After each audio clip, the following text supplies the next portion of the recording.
Hello everyone, स्वागत है आप सभी का एग्जाम गुरु यूट्यूब चैनल में। दोस्तों, एयरफोर्स का एग्जाम पोस्टपोन हो चुका है और लगे हाथ ही इंडियन नेवी ने भी AA और SSR एग्जाम का ऑफिशियल नोटिफिकेशन जारी कर दिया है। तो इन दोनों एग्जाम्स में ज्योमेट्री से रिलेटेड जो भी आपके क्वेश्चन पूछे जाते हैं, जो आपके सिलेबस में दिए गए हैं, इस सिलेबस को मैं आज इस वीडियो में कंप्लीट करवाने वाला हूँ। यहाँ पर मैथ्स में आपको लाइन्स एंड एंगल्स के बारे में पढ़ाऊँगा। इससे रिलेटेड जितने भी इंपॉर्टेंट फैक्ट्स बनते हैं वो यहाँ पर मैं क्लियर करने वाला हूँ।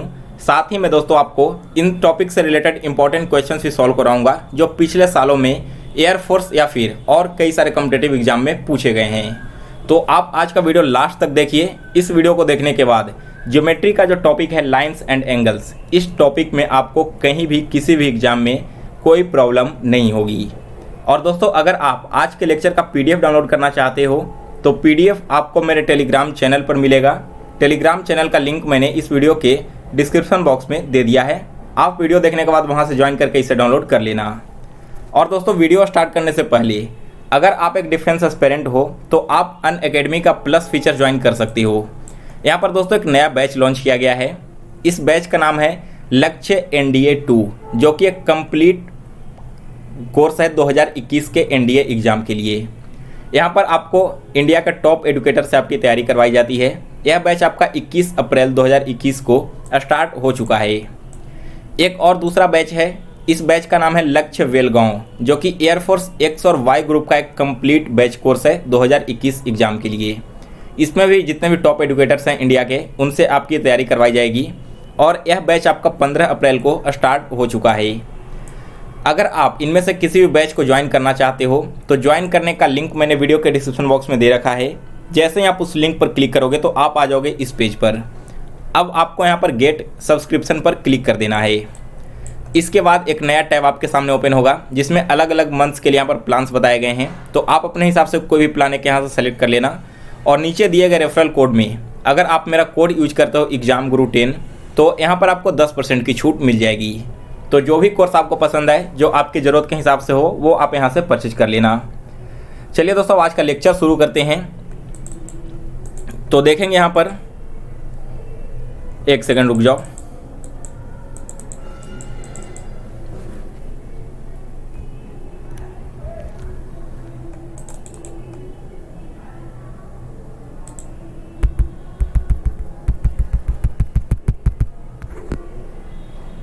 चलो ठीक है, आज हम लोग क्या पढ़ने वाले हैं, लाइन्स एंड एंगल्स। तो देखेंगे इसमें सबसे पहले क्या पढ़ना है। देखो, लाइन्स एंड एंगल्स में आपको समझना होगा कि पॉइंट किसे कहते हैं और लाइन किसे कहते हैं। ठीक है, तो पॉइंट क्या है? In geometry a point is a location. ठीक है, ज्योमेट्री में क्या पॉइंट क्या है? एक लोकेशन है। कहीं पर भी आप एक ऐसे पॉइंट दे दो, ये क्या हो गया, एक बिंदु दे दोगे तो ये आपका पॉइंट हो जाएगा। और पॉइंट के बारे में आपको क्या जानना है कि it has no size, no width, no length and no depth. ठीक है, जो पॉइंट होता है ना, इस पॉइंट का कोई भी साइज नहीं होता, इसकी चौड़ाई नहीं होती है, ना ही लंबाई होती है और ना इसकी गहराई होती है। यानी कि ना इसका हम लेंथ, विड्थ, डेप्थ कुछ भी नहीं माप सकते हैं। पॉइंट केवल एक डॉट होता है और कुछ नहीं। और ये शो कैसे किया जाता है? एक डॉट के थ्रू। तो यहाँ पर आपने समझ लिया पॉइंट किसे कहते हैं। देखो, ये जो बेसिक से टॉपिक्स है ना, पॉइंट्स हो गए, लाइन हो गया, एंगल्स हो गए, सबसे पहले इन्हें जानना बेहद ज़रूरी है, क्योंकि जो क्वेश्चंस आते हैं इन्हीं छोटे छोटे टॉपिक्स को कंबाइन करके एक तैयार किया जाता है। तो अगर आपका बेसिक ही स्ट्रांग नहीं होगा तो आप बड़े बड़े क्वेश्चंस को नहीं सॉल्व कर पाओगे। इसलिए सबसे पहले बेसिक्स को यहाँ पर पढ़ो, फिर इसके बाद हम जब क्वेश्चंस को सॉल्व करेंगे तब वहाँ पर आपको पता चलेगा कि इन बेसिक पॉइंट्स को पढ़ने का आपको क्या फ़ायदा मिला है। ठीक है, चलिए, हमने पॉइंट को समझ लिया। अब देखते हैं लाइन किसे कहते हैं। तो a line is a defined as a line of points that extends indefinitely in 2 directions. Lines क्या होता है? कोई भी एक पॉइंट ले लो, इस पॉइंट को अगर हम 2 डायरेक्शन में इंडेफिनिट वे में बढ़ाते चले जाएं तो इसे हम बोलेंगे, क्या बोलेंगे? ये हमारा लाइन हो गया है। ठीक है, लाइन का कोई भी डेफिनेट लेंथ नहीं होता। इस तरह के क्वेश्चंस घुमा कर आपसे एग्जाम में पूछे जा सकते हैं कि लाइन है जय डेफिनेट लेंथ, इनडेफिनेट लेंथ, या फिर इस तरह के 4 ऑप्शंस दिए जाएंगे, वहाँ पर आपसे पूछा जाएगा। तो याद रखना कि जो लाइन होता है ना, वो इंडेफिनिट होता है, इसका कोई भी अंत नहीं होता। जहाँ तक आप इसे बढ़ाओ यह बढ़ते चला जाएगा। इसके अलावा जो लाइन होते हैं इसका केवल एक डायमेंशन होता है। ठीक है, इसका लेंथ है, आप यहाँ पर लेंथ माप सकते हो, जो भी आपका लाइन दिया हुआ है तो इसकी लंबाई आप यहाँ कैलकुलेट कर सकते हो, ठीक है। और देखो points that are on the same line are called collinear point. यहाँ पर एक लाइन है ए बी पर आपको 2 पॉइंट्स दिख रहे होंगे, एक पॉइंट है ए और एक पॉइंट है बी, तो ये दोनों पॉइंट्स क्या कहलाएंगे, ये कहलाएंगे कोलिनियर पॉइंट यहाँ पर, जब सारे पॉइंट्स एक ही लाइन पर आते हो तब। लेकिन अगर यहाँ पर 2 पॉइंट्स है, ए है बी है और एक पॉइंट इधर है सी, तो आप इसे नहीं कहोगे कि ए बी सी आपस में कोलिनियर है। यहाँ पर अगर एक ही लाइन पर तीनों पॉइंट्स रहते हैं, यहाँ पर सारे पॉइंट्स एक ही लाइन पर आते हैं, तब हम बोल सकते थे कि जो आपका पॉइंट है यहाँ पर वो आपका कोलिनियर पॉइंट्स है। तो यहाँ पर हमने 3 चीज़ें सबसे पहले पॉइंट किसे कहते हैं, फिर लाइन किसे कहते हैं और कोलिनियर पॉइंट्स किसे कहते हैं। चलिए अगले स्लाइड में हम देखेंगे लाइंस होते कितने तरह के हैं। तो देखो लाइंस जो हैं वो बेसिकली 2 तरह के होते हैं, ठीक है। लाइंस हमारे 2 तरह के होते हैं। सबसे पहले है स्ट्रेट लाइन। अब समझेंगे स्ट्रेट लाइन किसे कहते हैं। तो if 2 points are at minimum distance from each other then line joining this 2 points called straight line. 2 point है, एक पॉइंट यहाँ पर है, एक पॉइंट यहाँ है, इसे हम नाम दे देते हैं ए और बी। जो मिनिमम डिस्टेंस होगा इन दोनों पॉइंट्स को ऐड करने का, इसी लाइन को हम बोलेंगे स्ट्रेट लाइन। मान लो ए और बी को आपको मिलाना है, तो आप चाहो तो इसे ऊपर से भी मिला सकते हो, इधर से भी घुमा कर ला सकते हो और ऐसे मिला सकते हो, लेकिन जो मिनिमम डिस्टेंस होगा ना दोनों पॉइंट्स के बीच का, उसे हम बोलेंगे यहाँ पर स्ट्रेट लाइन। और कर्व लाइन क्या होगा, जो लाइन्स आपके स्ट्रेट नहीं है वो सारे के सारे आपके कर्व लाइन हो गए। बिल्कुल ईजी सा है। क्लियर है यहाँ तक सारी चीज़ें। चलिए अगला टॉपिक देखते हैं हमारा, लाइन सेगमेंट किसे कहते हैं। तो देखो a part of a line that has defined and points is called a line segment. Line का एक ऐसा पार्ट जिसका एक डिफाइंड एंड पॉइंट दिया हुआ हो, उसे हम बोलेंगे लाइन सेगमेंट। मान लो एक लाइन है ए बी, लेकिन यहाँ पर यह चीज़ें कंफर्म कर दी गई है कि ए बी का जो लेंथ है ना वो यहीं तक सीमित है, ठीक है, ए से लेकर बी तक ही सीमित है, तो इसे हम बोलेंगे लाइन सेगमेंट। और इसे डिनोट कैसे किया जाएगा, दोनों साइड में एरो लगाकर। इसका मतलब क्या हुआ कि यहीं तक ये लाइन रुक गई है, इसके आगे नहीं है। जबकि लाइन का अगर केवल आप पिक्चर ड्रा करोगे तो कैसे होगा, बिल्कुल स्ट्रेट लाइन की तरह होगा, कहीं पर भी कोई एरो इसमें नहीं लगा होगा। दैट मीन्स कि ये जो आपको लाइन दिख रहा है वो दोनों तरफ एक्सटेंड हो सकती है इनडेफिनिट टाइम्स। जबकि लाइन सेगमेंट क्या होता है, दोनों साइड में एरो लगा होगा, तो आप समझ जाओगे कि ये जो आपकी लाइन है वो यहीं तक लिमिटेड रह गई है, इससे आगे लाइन नहीं जाएगा। तो लाइन सेगमेंट आप सभी को समझ में आ गया। इसके बाद देखो पैरेलल लाइंस। लेकिन पैरेलल लाइंस देखने से पहले आप रे को समझ लो, रे क्या होता है। तो रे क्या है, a part of line with 1 and point is called रे। लाइन सेगमेंट में हमें पढ़ा था कि ऐसा लाइन का पार्ट जिसका 2 एंड पॉइंट हो, लेकिन अगर एक ही एंड पॉइंट हो तो कब क्या होगा। मान लो ए एक लाइन है, स्टार्ट हो रही है और ये जा रहा है बी तक, तो आप यहाँ पर देख रहे हो कि जो एरो का साइन लगा हुआ है वो केवल एक ही डायरेक्शन में है। दैट मीन्स कि ये जो आपका यहाँ पर लाइन ड्रॉ किया गया है ना, वो आपका रे होगा। यह केवल एक ही साइड में डेफिनेट शेप में है, दूसरे साइड में आगे बढ़ सकता है, घट सकता है, इसकी कोई गारंटी नहीं है। तो ये आपका हो गया रे और लाइन सेगमेंट। अब देखो पैरेलल लाइंस किसे कहते हैं। तो parallel lines are lines in a plane which do not meet. ठीक है, पैरेलल लाइंस क्या होता है, एक प्लेन में वैसा लाइन जो कभी आपस में मिले नहीं, ऐसे लाइंस को हम बोलेंगे पैरेलल लाइंस। जैसे आप यहाँ पर देखो, एक लाइन ऐसे बढ़ रही है और एक इसके जस्ट नीचे है, ये दोनों लाइंस कभी भी आपस में नहीं मिलेगी। आप देख रहे हो बिल्कुल स्ट्रेट आगे चला जा रहा है, तो इस लाइन को हम बोलेंगे पैरेलल लाइंस। या फिर आपने रेलवे ट्रैक देखा होगा, रेलवे ट्रैक बिल्कुल स्ट्रेट लाइन में दोनों साइड से बढ़ते चला जाता है। अगर एक रोटेट करेगा, एक मूव करेगा, तो दूसरा भी इसी डायरेक्शन में ऐसे मूव करते चला जाएगा। यानी कि ये दोनों जो पटरी होती है रेलवे की, वो कभी भी आपस में सटेगी नहीं, ये बिल्कुल एक दूसरे के पैरेलल होती है। तो आप लोगों को लाइन सेगमेंट, पैरेलल लाइंस और रे, ये तीनों चीज़ें बिल्कुल क्लियर हो गई है। चलिए आगे बढ़ते हैं। अब तो आगे देखेंगे इंटरसेक्टिंग लाइंस। ठीक है, इंटरसेक्टिंग लाइंस किसे कहते हैं। 2 और more lines that meet at a point are called intersecting lines. 2 या फिर 2 से अधिक वैसी रेखाएं, वैसे लाइंस जो जाकर किसी एक पॉइंट पर मिल जा रही है, ऐसे लाइंस को हम बोलेंगे इंटरसेक्टिंग लाइंस। जैसे आप यहाँ पर देखो, एक पॉइंट है, एक लाइन है AC और एक लाइन है BD। ठीक है, ये दोनों कहाँ पर मिल रहा है, ये दोनों आकर मिल रहा है इस पॉइंट पर, दैट इज ओ पॉइंट पर। तो इसे हम बोलेंगे इंटरसेक्टिंग लाइंस, क्योंकि एक दूसरे से ये दोनों लाइन से मिल रही है एक पॉइंट ओ पर। तो इंटरसेक्टिंग लाइंस आप लोगों को समझ में आ गई। चलिए इसके बाद समझेंगे, बहुत ही इंपॉर्टेंट चीज़ है, दैट इज एंगल। एंगल किसे कहते हैं, ठीक है। An angle is a figure formed by two rays with a common initial point say O, ठीक है। एंगल उसे बोलेंगे जो दो रेज से मिलकर बना हुआ हो। एक यहाँ पर पॉइंट है ओ, यहाँ से एक लाइन से रे चला ऊपर की ओर और एक लाइन चला नीचे इधर की ओर, दोनों ने मिलकर जो यहाँ पर एंगल बनाया है ना, दोनों ने मिलकर यहाँ पर जो पॉइंट बनाया है, इसी पॉइंट को हम बोलते हैं उस लाइन का एंगल, जिसे थीटा से डिनोट किया जाता है। This point is called vertex. जो आपका पॉइंट ए बनता है ना, पॉइंट ओ बना, इसे हम वर्टेक्स नाम देते हैं। तो कई बार एग्जाम में आपसे अगर पूछा जाए वर्टेक्स के बारे में ट्रायंगल के, तो आप कंफ्यूज मत होना, वर्टेक्स का मतलब है यहाँ पर पॉइंट। और you can say inclination of two line is called angle, यानी कि दो जो भी लाइन्स है इसका इंक्लिनेशन यानी कि झुकाव जहाँ पर होता है, इसी झुकाव को हम बोलते हैं एंगल, और इसे डिनोट करते हैं थीटा से। यहाँ पर एंगल क्या हो जाएगा, angle A O B equal to theta degree. तो एंगल आप लोगों को समझ में आ गई। इसके बाद टाइप्स ऑफ एंगल्स, एंगल्स कितने तरह के होते हैं, ये चीज़ आपको जाननी बेहद ज़रूरी है। इसमें सबसे पहले आता है एक्यूट एंगल। एक्यूट एंगल हम बोलेंगे वैसे एंगल्स को जिसका वैल्यू थीटा डिग्री, जो उसका वैल्यू है वो 90 डिग्री से कम हो। मान लो एक यहाँ पर मैं फिगर ड्रॉ करता हूँ जो कि 90 डिग्री का है।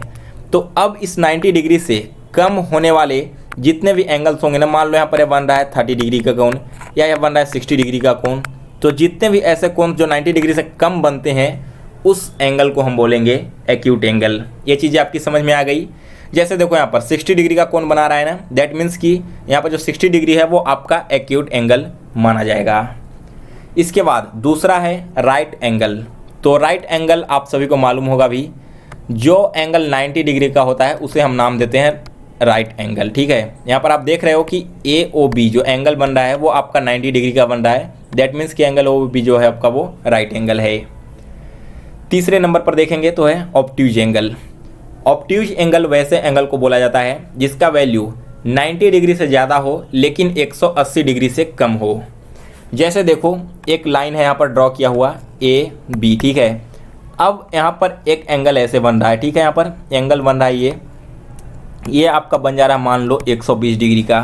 तो ये जो एंगल बना 120 डिग्री का, इसी एंगल को हम नाम देंगे ऑब्ट्यूज एंगल। यहाँ पर ऊपर से 90 डिग्री ड्रॉ होगा यहाँ पर परपेंडिकुलरी, तो 90 डिग्री के लेफ्ट साइड में जितनी झुकाव होगी, जितना ज़्यादा झुकेगा उतना बड़ा यहाँ पर ऑब्ट्यूज एंगल बनेगा। कहाँ तक, 180 डिग्री तक।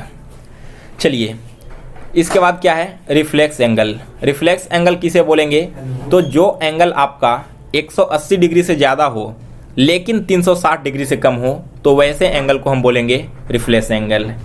जैसे मान लो ये एंगल एक यहाँ पर बना हुआ है, कितने का बन रहा है एंगल, ये बन रहा है आपका 30 डिग्री का।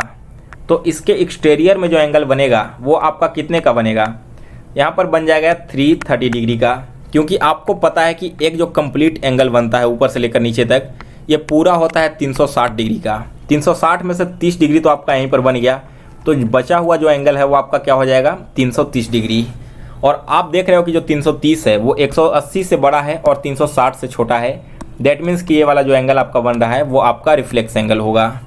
जैसे आप इसी फिगर में देखो, यहाँ पर 60 डिग्री का कोण बन रहा है इंटरनल में, तो जो एक्सटर्नल कोण इसका है वो आपका 300 डिग्री का है, और 300 डिग्री क्या होगा, रिफ्लेक्स एंगल हो जाएगा। अगर इसे आप नाम देना चाहो तो इस तरह से नाम भी दे सकते हो, angle A O B, exterior angle A O B is equal to 300 degree, that is reflex angle. Next इसके बाद है स्ट्रेट लाइन। बिल्कुल सिंपल सा है, एक लाइन है यहाँ पर जो कंप्लीट एंगल बन रहा है ना 180 डिग्री का, ये आपका स्ट्रेट लाइन हो जाएगा। और कंप्लीट एंगल क्या होगा, कंप्लीट एंगल बोलते हैं 360 डिग्री का। जैसे देखो यहाँ से लेकर यहाँ तक जो एंगल बनता है ना वो कंप्लीट होता है 360 डिग्री, इसे बोलते हैं हम लोग कंप्लीट एंगल।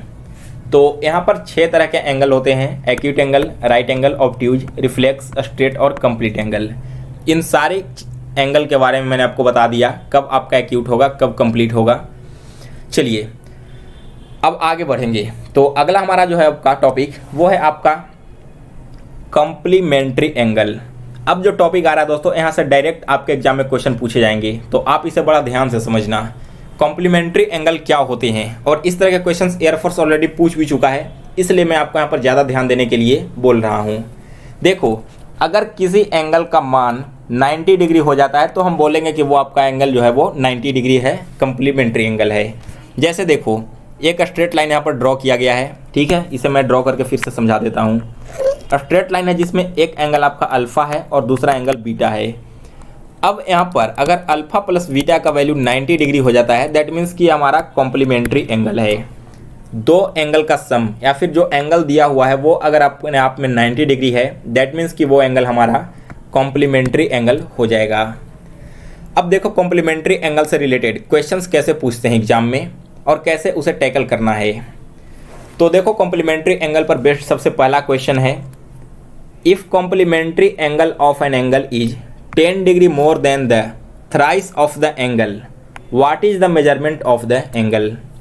कॉम्प्लीमेंट्री एंगल किसी एंगल का 10 डिग्री ज़्यादा है इसके 3 गुने से, तो आपको बताना है कि एंगल का मेजरमेंट क्या होगा। ठीक है, मान लो हमारा एंगल है अल्फा और बीटा, अल्फा कॉम्प्लीमेंट्री है बीटा से और बीटा कॉम्प्लीमेंट्री है अल्फा से, यहाँ पर वाइस वर्सा हमें दिया गया है। अब क्वेश्चन में क्या कहा गया है कि आपका जो कॉम्प्लीमेंट्री एंगल है वो 10 डिग्री ज़्यादा है अपने एंगल के 3 गुना से। दैट मीन्स कि मान लो हमारा पहला एंगल है अल्फ़ा, यह क्या है 10 डिग्री मोर है थ्राइस ऑफ बीटा से। यहाँ पर हमारा पहला एंगल था अल्फ़ा और दूसरा एंगल था बीटा, तो अल्फ़ा जो हमारा है वो 10 डिग्री ज़्यादा है बीटा के 3 गुने से। तो इस तरह से आपने यहाँ पर एक इक्वेशन बना लिया, alpha equal to 10 degree plus 3 beta. अब दूसरा पॉइंट यहाँ पर क्या है, अगर एंगल कॉम्प्लीमेंट्री है that means alpha plus beta का वैल्यू 90 डिग्री होना चाहिए, तभी ना यह एंगल कॉम्प्लीमेंट्री होगा। तो अल्फ़ा प्लस बीटा का वैल्यू अगर 90 है और अल्फ़ा की जगह हम 10 प्लस 3 बीटा रख सकते हैं ना, तो यहाँ पर देखो रख दो 10 प्लस 3 बीटा प्लस क्या हो जाएगा ये वाला बीटा इक्वल टू क्या है 90 डिग्री। तो यहाँ से 3 बीटा प्लस बीटा क्या हो जाएगा 4 बीटा हो जाएगा। 4 beta equal to 90 minus 10, that means कि 4 बीटा इक्वल टू 80 डिग्री और बीटा का वैल्यू यहाँ से हो जाएगा 20 डिग्री। तो हमारा पहला एंगल निकल कर आ गया, आपका बीटा जो है वो है 20 डिग्री और अल्फ़ा यहाँ से फाइंड कर सकते हैं क्योंकि अल्फ़ा प्लस बीटा 90 डिग्री है, बीटा 20 है, तो अल्फ़ा यहाँ से हमारा 70 डिग्री हो जाएगा। तो आपका इस क्वेश्चन का करेक्ट आंसर क्या है, ऑप्शन बी 20 डिग्री इस क्वेश्चन का सही आंसर है। आप लोगों ने इस क्वेश्चन को बिल्कुल अच्छे से समझ लिया। अगर क्वेश्चन समझ में नहीं आया हो तो आप कमेंट करके हमें ज़रूर बताइएगा, जब नेक्स्ट वीडियो में इस टॉपिक का अपलोड करूँगा तो उसमें आपको क्वेश्चंस क्लियर कर दूंगा। अगला क्वेश्चन देखेंगे इसी टॉपिक से रिलेटेड। तो हमारा दूसरा क्वेश्चन है, if the angles 2x plus 8 degree and 3x minus 8 degree are complementary then the value of x is. पहला एंगल है आपका 2x प्लस 8 डिग्री और दूसरा एंगल है आपका 3x माइनस 8 डिग्री। ये दोनों एंगल क्या हैं, आपस में कॉम्प्लीमेंट्री हैं, यानी कि इसका जो सम है वो 90 डिग्री के इक्विवेलेंट होना चाहिए। तो ऐड करेंगे 2x plus 3x that means 5x और 8 से 8 कैंसिल हो गया क्योंकि एक प्लस है और एक माइनस है। तो 5x का वैल्यू है 90 डिग्री, दैट मीन्स x का वैल्यू यहाँ से क्या होगा हमारा 18 डिग्री हो जाएगा। तो x का वैल्यू 18 डिग्री, ऑप्शन सी इस क्वेश्चन का करेक्ट आंसर है। चलिए अगला क्वेश्चन देखेंगे, क्वेश्चन नंबर 3 है, if an angle is 2/3 of its complementary angle find the difference of the 2 complementary angles. जो एंगल है आपका वो 2/3 है अपने कॉम्प्लीमेंट्री एंगल के, तो दोनों एंगल्स का डिफरेंस आपको यहाँ पर बताना है। मान लो हमारा पहला एंगल है अल्फ़ा और दूसरा एंगल है बीटा। अल्फ़ा कॉम्प्लीमेंट्री है बीटा से और बीटा कॉम्प्लीमेंट्री है अल्फ़ा से। ठीक है, यहाँ पर अल्फ़ा कॉम्प्लीमेंट्री होगा बीटा के अकॉर्डिंग और बीटा कॉम्प्लीमेंट्री होगा अल्फ़ा के अकॉर्डिंग। दैट मीन्स दोनों का सम यहाँ पर 90 डिग्री होना चाहिए।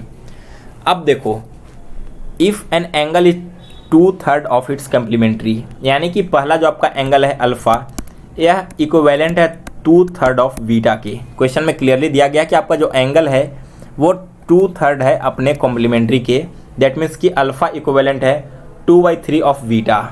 तो यहाँ से अगर हम अल्फ़ा बाई बीटा कर दें, ठीक है, ये जो बीटा है वो यहाँ पर नीचे ले आएँ तो क्या हो जाएगा 2/3 और 2 + 3 क्या होता है 5 यूनिट। अल्फ़ा प्लस बीटा का वैल्यू हमने पहले ही आपको बताया था कि 90 डिग्री होना चाहिए।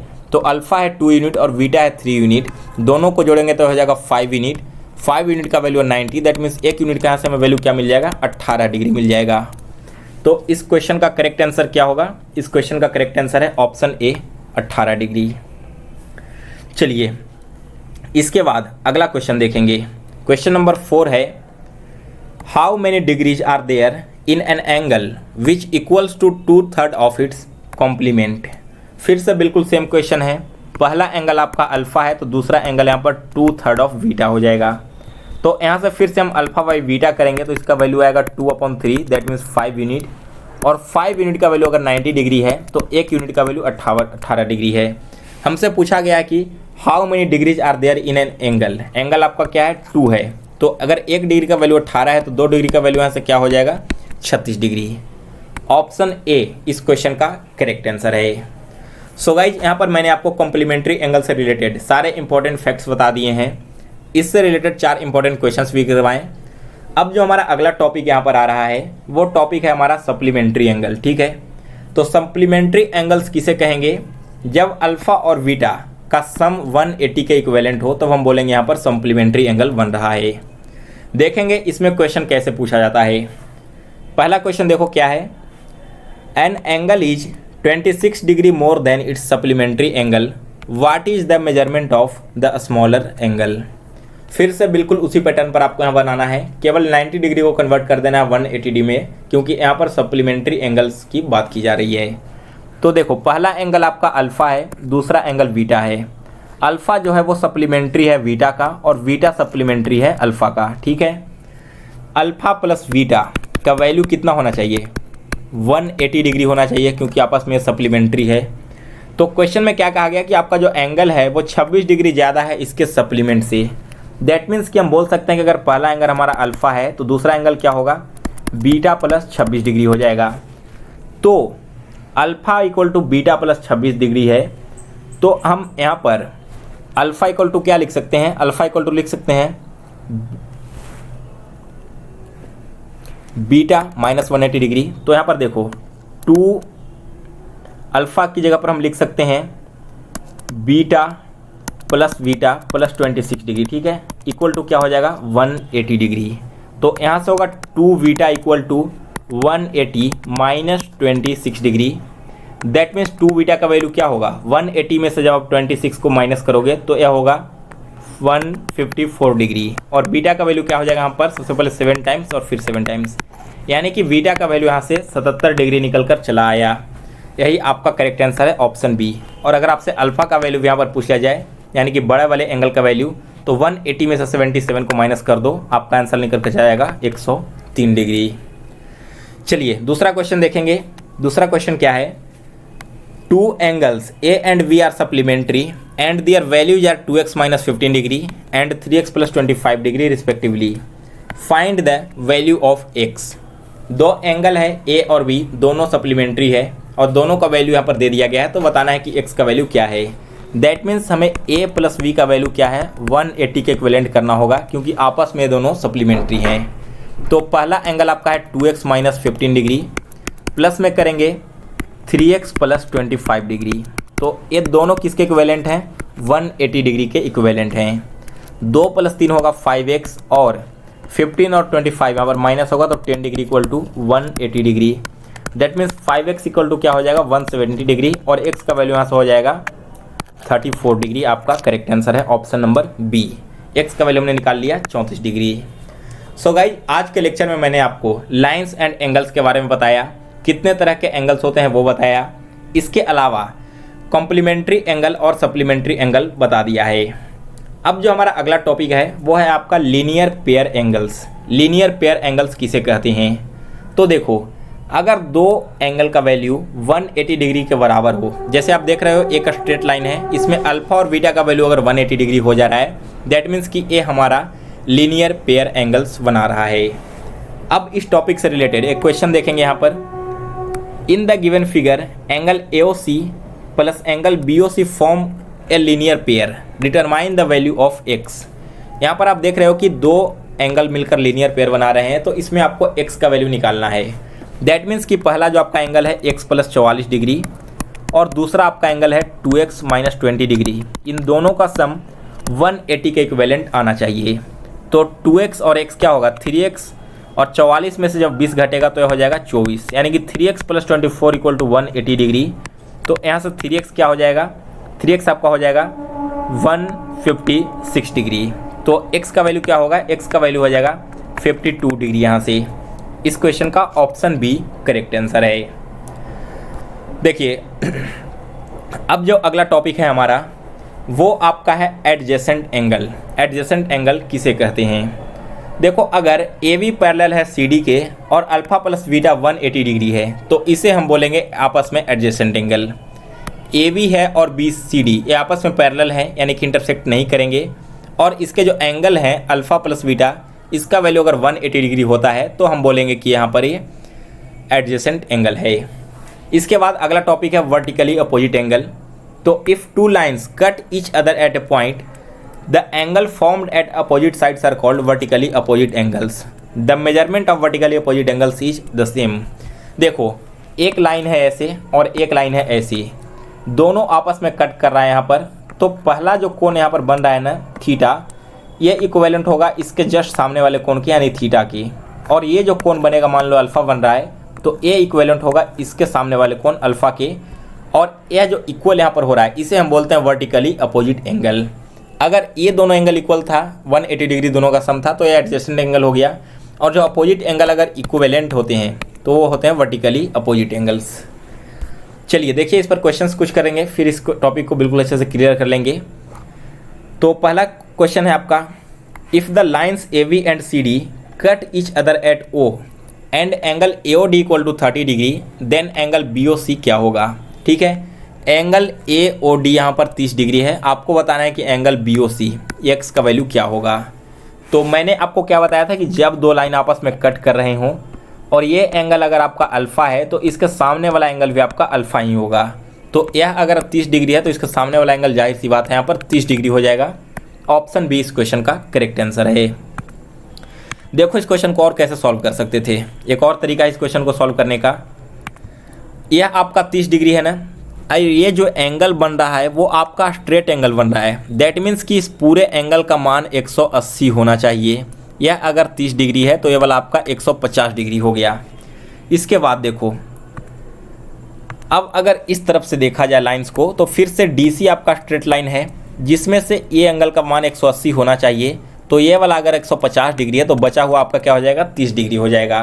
तो आप चाहो तो इसे एडजेसेंट एंगल के तरीके से भी या फिर वर्टिकली अपोजिट एंगल दोनों में से किसी भी कॉन्सेप्ट को यूज करके इसे सॉल्व कर सकते हो। इसके बाद अगला क्वेश्चन देखो क्या है हमारा टॉपिक, ट्रांसवर्सल लाइंस वगैरह क्या होते हैं। तो अगर ए बी पैरेलल है सी डी के और पी क्यू एक ट्रांसवर्सल लाइन है, आप यहाँ पर देखो ए बी पैरेलल है सी डी के और एक लाइन इसे इस तरह से कट करते हुए बढ़ रहा है, तो इसमें हम कॉरस्पॉन्डिंग एंगल्स देखेंगे और वर्टिकली अपोजिट एंगल्स देखेंगे क्या होता है। ठीक है, देखो सबसे पहले समझेंगे यहाँ पर कॉरस्पॉन्डिंग एंगल। तो आपने यहाँ पर देखा कि एक लाइन आपका इधर से पैरेलल है और एक इधर से पैरेलल है और बीच से एक ट्रांसवर्सल लाइन ड्रॉ कर दिया गया है। तो कॉरस्पॉन्डिंग एंगल में जो आपका एंगल 1 है यह इक्वल हो जाएगा एंगल 8 के, यानी कि इस लाइन का नीचे वाला इस लाइन के नीचे वाले एंगल के इक्विवेलेंट है, और एंगल 4 एंगल 5 के बराबर हो जाएगा, यानी कि जो लाइन है ए बी इसके ऊपर वाला लाइन सी डी के ऊपर वाले लाइन के बराबर होगा। इसी तरह से एंगल 2 बराबर होगा 7 के, यानी कि यह एंगल आपका बराबर होगा 7 के, और एंगल 3 बराबर होगा आपके एंगल 6 के। ये आपके हो गए कॉरस्पॉन्डिंग एंगल्स के अकॉर्डिंग इक्वल यहाँ पर। इसके बाद देखो अगला आपका टॉपिक है वर्टिकली अपोजिट एंगल किसे कहेंगे। तो वर्टिकली अपोजिट एंगल क्या होगा, एंगल 1 एंगल 3 के बराबर। मैंने आपको पिछले जो स्लाइड्स थे उसी में बताया था, एंगल जो 1 है आपका बराबर होगा एंगल 3 के वर्टिकली अपोजिट एंगल से, एंगल 2 आपका इक्वल होगा एंगल 4 के, इसी तरह एंगल 6 इक्वल होगा एंगल 8 के, और एंगल 5 इक्वल होगा एंगल 7 के। तो यहाँ पर आपने समझा कॉरस्पॉन्डिंग एंगल कब इक्वल होंगे और वर्टिकली अपोजिट एंगल कब इक्वल होते हैं। अब देखो अगला आपका है तीसरा नंबर, अल्टरनेट एंगल किसे कहते हैं। अल्टरनेट इंटीरियर एंगल और अल्टरनेट एक्सटीरियर एंगल। तो आपने देखा कि 2 पैरेलल लाइन्स है और एक ट्रांसवर्सल लाइन्स यहाँ पर ड्रॉ किया गया है। तो अब जो एंगल 2 है वो इक्विवेलेंट होगा इसके जस्ट राइट साइड वाला एंगल 5 के अल्टरनेट इंटीरियर एंगल के तहत, और जो एंगल 1 है वो इक्विवेलेंट होगा एंगल 6 का अल्टरनेट इंटीरियर एंगल के तहत। इसी तरह से ऊपर वाला जो लाइन है एंगल 4 वो एंगल 7 के बराबर होगा अल्टरनेट एक्सटीरियर एंगल, और एंगल जो 3 है वो इक्विवेलेंट होगा एंगल 8 के एक्सटीरियर एंगल के तहत। यहाँ तक सारी चीज़ें क्लियर है। इसके बाद देखिए स्ट्रेट एंगल किसे कहते हैं, तो एंगल 3 और 4 मिलकर जो एक स्ट्रेट लाइन बनाएंगे 180 डिग्री का, वो आपका स्ट्रेट लाइन होगा। इसी तरह 1 और 2 मिलकर भी स्ट्रेट लाइन बनाते हैं, 6, 5 मिलकर भी, 7, 8 मिलकर भी, या फिर 3, 2 मिलकर भी। किसी तरह 2 एंगल को मिलाकर स्ट्रेट लाइन बना दे रहे हो तो वो आपका स्ट्रेट एंगल हो जाएगा 180 डिग्री के इक्विवेलेंट। और को इंटीरियर एंगल क्या होता है, अगर आप यहाँ पर फिर से देखो, मैं इरेज करके दिखा देता हूँ। एंगल 1 और एंगल 5 ये दोनों पैरेलल लाइंस हैं, इसके अंदर के दोनों अगर एंगल आपके 180 डिग्री के इक्विवेलेंट हैं, दैट मीन्स कि आपका को इंटीरियर एंगल हो जाएगा। इसी तरह अगर एंगल 2 इक्विवेलेंट एंगल 6 के, तो ये भी आपस में क्या हो जाएंगे, को इंटीरियर एंगल हो जाएंगे। चलिए अब देखेंगे यहाँ पर एक क्वेश्चन, अभी जो मैंने आपको टॉपिक बताया है इससे related. In the given figure A B parallel to C D, A B जो है आपका पैरेलल है सी डी के। Find the value of angle 1, 2, 3, 4, 5, 6 and 7। Angle 1 से लेकर 7 तक का यहाँ पर वैल्यू आपको बताना है। तो देखो यहाँ पर कैसे होगा, एंगल 1 कैसे निकलेगा, एंगल 40 यहाँ पर दिया हुआ है ना, दैट मीन्स कि अगर अल्टरनेट इंटीरियर एंगल से हम देखें तो आपका एंगल 3 भी 40 डिग्री हो जाएगा। एंगल 3 जो है आपका वो आपका 40 डिग्री हो जाएगा अल्टरनेट इंटीरियर एंगल से, इसके इक्विवेलेंट। और एंगल 3 के जस्ट अपोजिट है एंगल 1, यानी कि हमारा जो एंगल 1 है वो भी 40 डिग्री हो जाएगा वर्टिकली अपोजिट एंगल से। अब अगर एंगल 1 आपका 40 डिग्री है तो एंगल 2 क्या हो जाएगा, एंगल 2 यहाँ पर हो जाएगा 180 माइनस 40 यानी कि 140 डिग्री स्ट्रेट लाइन की थ्योरम के तहत। और अगर एंगल 3 आपका 40 डिग्री है तो एंगल 4 भी इस तरह से क्या होना चाहिए, आपका 140 डिग्री हो जाना चाहिए। इसके बाद बात करेंगे एंगल 5 का, तो आपका एंगल ये 40 डिग्री है तो एंगल 5 आपका फिर से क्या हो जाएगा, 140 डिग्री हो जाएगा। और जो आपका एंगल 6 है वो आपका हो जाएगा 40 डिग्री, और एंगल 7 आपका क्या हो जाएगा, वो आपका हो जाएगा 140 डिग्री। तो इस तरह से vertically opposite angle, alternate interior angle और स्ट्रेट लाइन के कॉन्सेप्ट को यूज करके आप इसके सारे एंगल का वैल्यू यहाँ पर फाइंड कर सकते हो। सो गाइज, जितने भी इंपॉर्टेंट कॉन्सेप्ट्स और questions lines and angles topic से रिलेटेड बनते थे वो मैंने इस लेक्चर में कंप्लीट करवा दिया है, पूरे एक आधे घंटे के लेक्चर में ही। तो अगर आपको आज की वीडियो पसंद आई हो तो इस वीडियो को एक लाइक और शेयर कर दें, क्योंकि आपके जितना ज़्यादा व्यू जाएंगे मैं आगे भी उसी तरह से क्लासेस को कंटिन्यू करूँगा। तो आप इस वीडियो को ज़्यादा से ज़्यादा शेयर कर दीजिए और एक बार लाइक भी कर दीजिए। और नए स्टूडेंट इस चैनल को भी सब्सक्राइब कर बेल नोटिफिकेशन को ऑन कर लें, जिससे आपको आगे आने वाले हर एक वीडियो की नोटिफिकेशन आप तक पहुंचती रहे। दोस्तों, अगर आपको टेलीग्राम चैनल ज्वाइन करने में परेशानी हो रही है तो आप टेलीग्राम में जाकर सर्च करना एग्जाम गुरु, बिना स्पेस दिए आप सर्च करना एग्जाम गुरु, वहाँ पर आपको मेरा चैनल मिल जाएगा। आप ज्वाइन करके सारे PDF वहाँ पर फ्री ऑफ कॉस्ट डाउनलोड कर सकते हो। तो कल फिर मिलेंगे एक नए वीडियो के साथ, तब तक के लिए जय हिंद, जय भारत।